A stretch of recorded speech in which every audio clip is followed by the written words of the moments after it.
Somewhere in a government computer, there is a list of every dollar you have ever earned.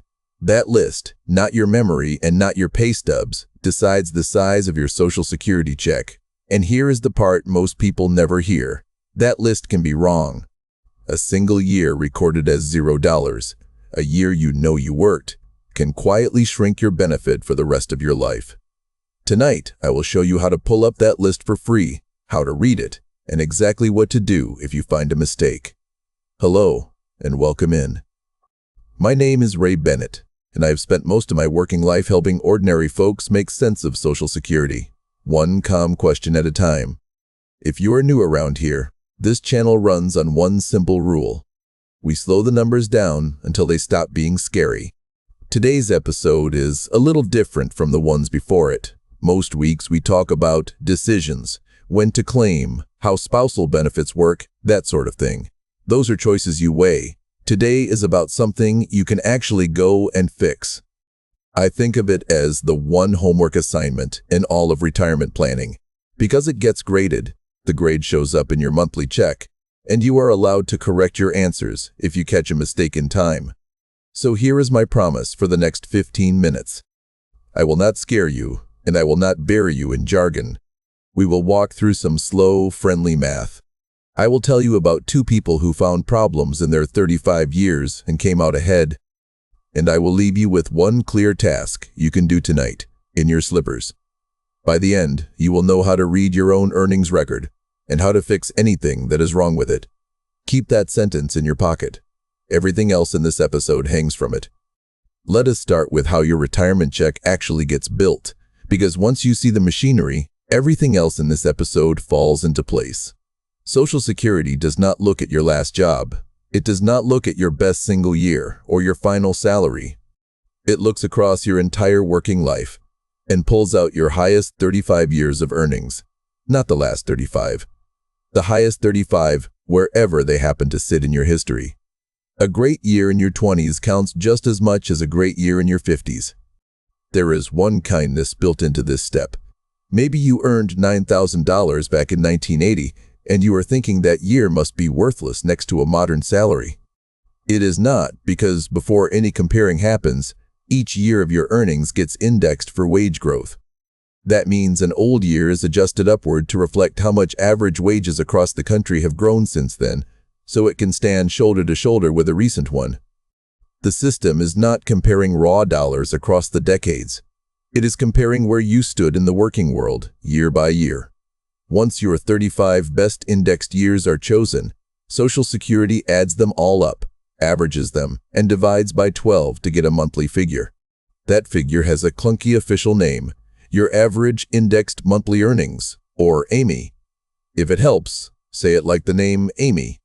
That one number is the seed your whole benefit grows from. Everything Social Security will ever pay you in retirement starts with those 35 years. Here is the question I get most often when I explain the 35-year rule. Ray, what if I did not work 35 years? The answer is simple and a little sobering. Social Security does not shrink the math to fit your career. It fills every empty slot with a zero and divides by 35 anyway. If you worked 30 years, your average includes 5 years of $0. If you worked 28, it includes 7. Each one of those zeros pulls the average down, and a lower average means a smaller check. Every month, for the rest of your life. Let me put round numbers on it, and remember, these are example numbers to show the shape of the thing. Imagine your working years, after indexing, average $50,000 each. With a full 35 years like that, the math starts from 50,000. Now suppose you only have 30 of those years, and 5 slots sit empty. Those 5 zeros drag the average down to roughly 42,900. Same worker. Same effort in every year that was actually worked. But the starting number just dropped by about $7,000 a year, and the check that grows out of it drops with it.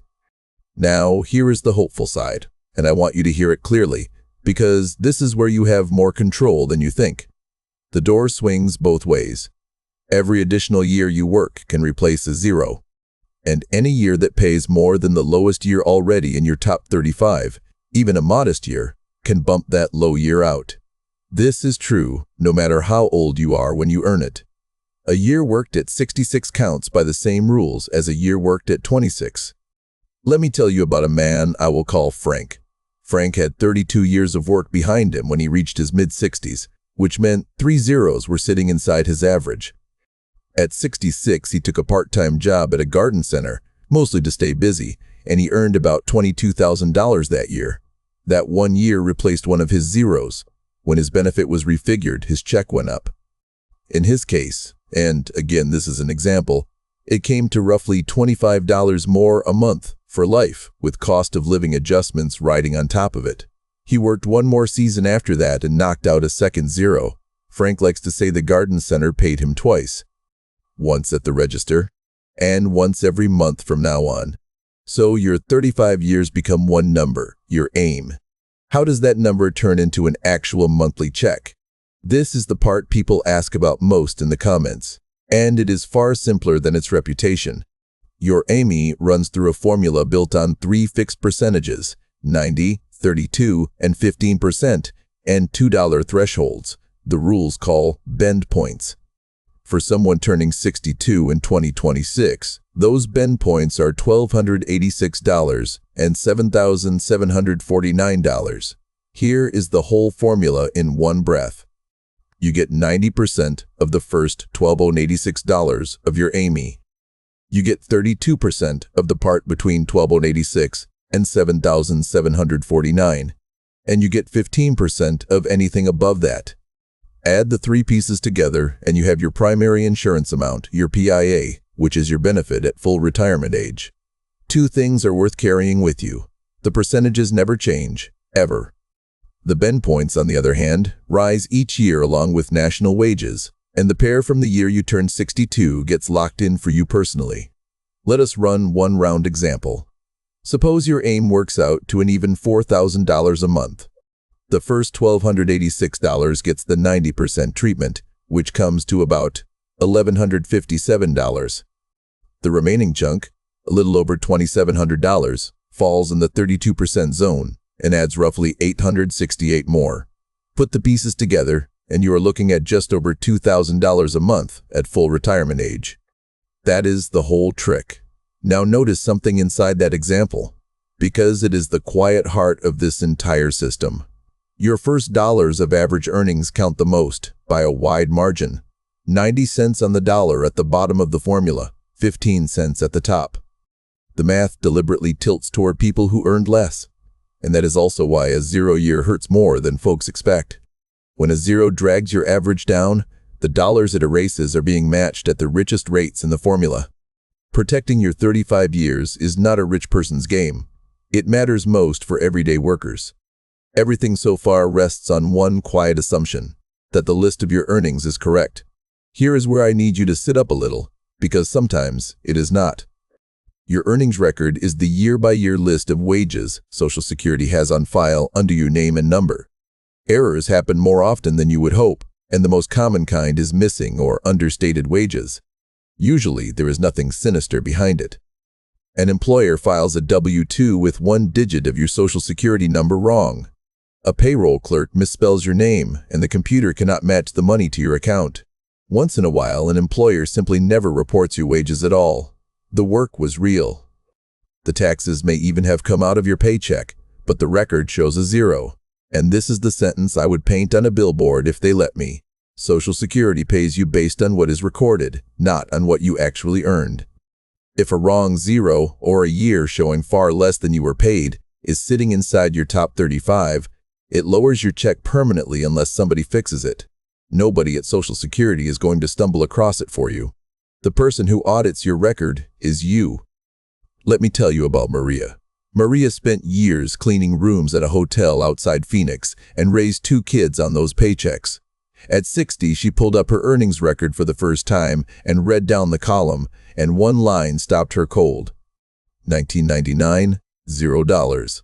She knew she had worked that entire year because her daughter was born that year, and she remembered dragging herself to shifts. It turned out the hotel's payroll company had filed her W-2 under a Social Security number with 2 digits swapped.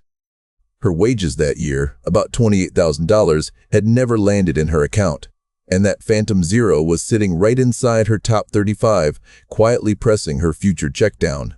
Hold on to Maria, because how she fixed it is coming in a few minutes. So how do you check your own record? The good news is that it is free, it is online, and it takes less time than watching this video. Go to ssa.gov and open a My Social Security account, or sign in if you already have one. If you would rather not do this online, the paper Social Security statement carries the same information. Either way, what you are looking for is the earnings record, a plain table that lists your taxed earnings year by year, back to your first summer job. Now read down that column slowly, with your own memory as the guide. Better yet, if you keep old tax returns or W-2s in a box somewhere, pull them out and set them beside the screen. You are hunting for two red flags. The first is a zero, in a year you know you worked. The second is a number sitting far below what you were actually paid. Say the record shows $9,000 for a year you earned $40,000. For most of you, the record will be clean. If it is, you can close the laptop with real peace of mind because you now know exactly which 35 years the system is holding and what it plans to do with them. But if something looks wrong, do not panic, and please do not shrug and move on either. A wrong year is not a verdict. It is a paperwork problem, and paperwork problems have paperwork solutions. One more habit worth building, especially for the younger people watching, or for your kids if you pass this video along. Check the record once a year. Pick your birthday so you remember. An error caught early is a quick fix because the employer still exists, the payroll company still has files, and your W-2 is still in the drawer. An error caught 30 years later can still be fixed, as you are about to see, but the digging gets harder. Now we have to talk about time limits, and I want to hand you both halves honestly, the clock and the mercy. The clock first.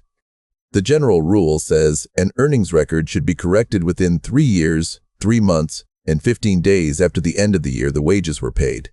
So for wages you earned in 2024, that deadline lands around April 15th of 2028.